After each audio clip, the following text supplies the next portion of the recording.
원장님, 저 어제 친구가 쌍수한다고 했는데 말리느라고 진짜 힘들었어요. 왜 말리셨어요? 요즘 완전 초여름이잖아요. 네? 여름에 쌍수하면 망하는 거 아니었나요? 아이고.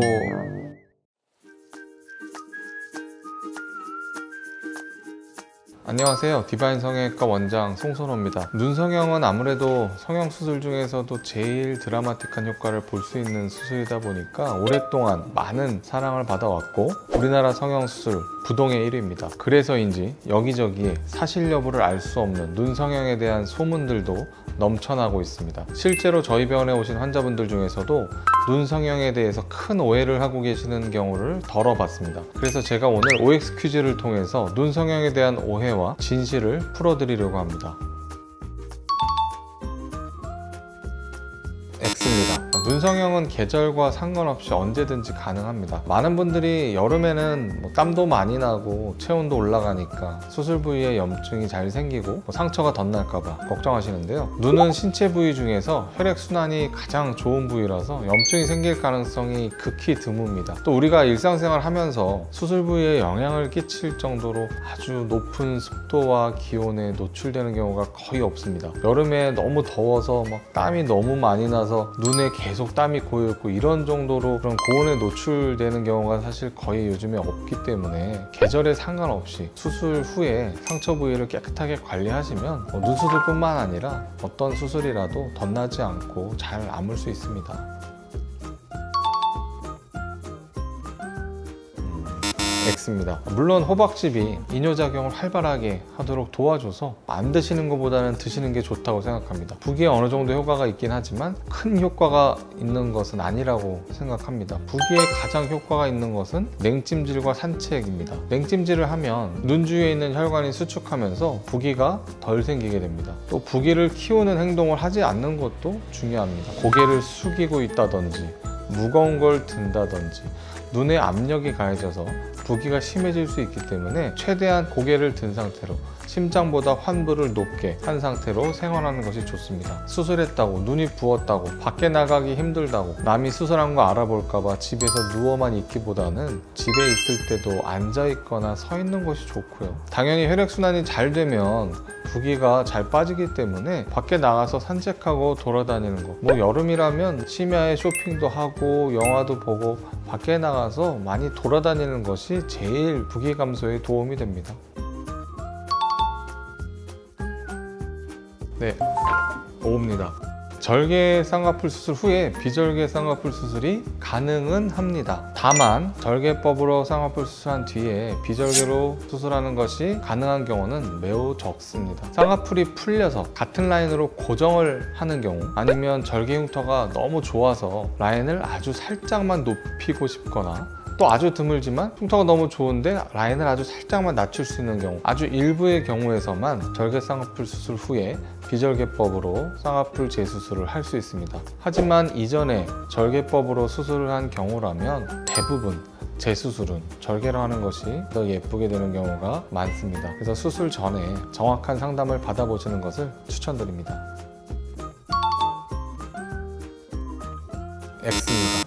쌍꺼풀 테이프, 쌍꺼풀 액을 사용하시는 분들이 참 많은데요. 당연히 비절개 쌍꺼풀 수술이 가능하지만 쌍꺼풀 테이프, 쌍꺼풀 액을 오랫동안 사용하셔서 눈꺼풀 피부가 좀 두꺼워졌거나 피부 처짐이 심한 경우에는 절제가 필요한 경우나 또는 강한 고정이 필요해서 비절개 쌍꺼풀 수술이 불가능한 경우도 있을 수 있습니다. 그래서 간혹 비절개 쌍꺼풀 수술이 가능한 눈 조건을 갖고 계신 분들이 쌍꺼풀 테이프나 쌍꺼풀 액을 과도하게 사용하셔서 절개 쌍꺼풀 수술을 받게 되는 경우도 생기곤 합니다. 또 이것보다 더 중요한 부분이 뭐냐 하면, 우리가 쌍꺼풀 액이나 테이프를 바르는 부분은 쌍꺼풀 라인의 아래쪽 피부, 즉 앞으로 계속 내가 가지고 가야 할 부분의 피부라는 겁니다. 이 부분의 피부는 사실 눈 위에 내 상안검에서도 가장 얇은, 쌍꺼풀을 만드는 아래쪽에 있는 가장 얇은 부분의 피부인데, 이 부분의 피부가 두꺼워지게 되면 쌍꺼풀 수술을 하고 나서 만들어지는 쌍꺼풀 자체가 자체가 굉장히 어색하고 예쁘지 않게 되기 때문에 쌍꺼풀 수술을 앞으로 고려 중이시라면 지금 당장 쌍꺼풀 테이프, 쌍꺼풀 액의 사용을 하지 않는 것이 가장 좋습니다. 이 쌍꺼풀 액, 쌍꺼풀 테이프에 대한 논문들을 보면 제품 자체를 사용하지 않는 것이 좋다, 이런 류의 내용들이 굉장히 많습니다. 이 제품을 꼭 사용해야 될 때만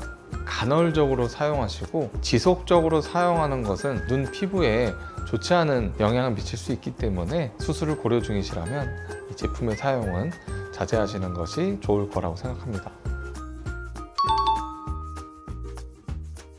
세모입니다. 비절개 쌍꺼풀 수술은 피부 절개 없이 미세한 구멍을 통해서 쌍꺼풀을 만들기 때문에 쉽게 풀릴 거라고 생각하는 분들이 많은데요. 당연히 절개법과 비절개법 자체만을 비교하면 수술 원리상 절개법이 조금 더 튼튼한 건 사실입니다. 하지만 절개법이 필요 없는 눈에서는 비절개법으로도 거의 풀리지 않는 튼튼한 쌍꺼풀을 얼마든지 만들 수 있기 때문에 저는 세모라고 했습니다. 비절개법이라고 무조건 풀리고 절개법은 안 풀리는 게 아니라 눈마다 적합한 수술 방법이 다를 뿐입니다. 디바인 성형외과의 자연유착 비절개 쌍꺼풀 수술의 경우에는 기존의 매몰법 비절개 쌍꺼풀 수술과 고정하는 방법이나 유착을 만드는 방법, 고정 개수 등 많은 부분에서 조금 다르기 때문에 같은 비절개법이지만 조금 더 튼튼하게 수술할 수 있습니다. 다만 비절개 쌍꺼풀 수술 방법이 적합하지 않은 눈을 가진 분들에게 무리하게 비절개 쌍꺼풀 수술을 하게 되면 당연히 금방 풀릴 수도 있습니다. 다시 말하면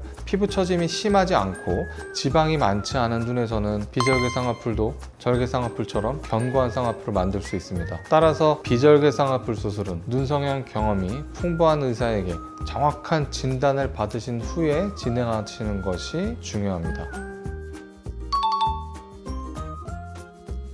네, 이것도 세모입니다. 쌍꺼풀 라인이 커지면 눈이 커진다기보다는 눈이 커 보이는 거죠. 하지만 쌍꺼풀이 크다고 무조건 이쁜 것도 아니고 눈마다 만들 수 있는 크기도 어느 정도 정해져 있습니다. 오히려 내 눈에 맞지 않는 너무 큰 라인의 쌍꺼풀을 만들게 되면 좀 소세지처럼 보이고 눈이 오히려 좀 졸려 보일 수도 있습니다. 눈이 크고 시원해 보이려면 쌍꺼풀 수술과 함께 눈동자의 크기와 눈의 가로 길이, 전체적인 비율을 고려해서 눈매 교정 수술, 앞트임, 러블리트임을 함께 고려하는 것이 오히려 눈이 더 커 보이고 예뻐지는 좋은 방향이라고 생각합니다. 네, 오늘은 OX 퀴즈를 통해서 눈 성형에 대한 오해와 진실을 풀어드려 보려고 했습니다. 오늘 말씀드린 것들 외에도 눈 성형을 둘러싼 여러 오해나 궁금하신 점들이 당연히 더 존재할 텐데요. 저도 유튜브나 블로그 등 여러 채널들을 통해서 앞으로도 올바른 정보를 전달해 드리도록 계속 노력하겠습니다. 저희 채널에 댓글로 궁금하신 점을 남겨주시면 제가 하나하나 정성껏 답변해 드리도록 하겠습니다. 알찬 성형 정보를 더 확인하고 싶으시다면 구독과 좋아요 부탁드립니다. 지금까지 디바인 성형외과 원장 송선호였습니다. 감사합니다.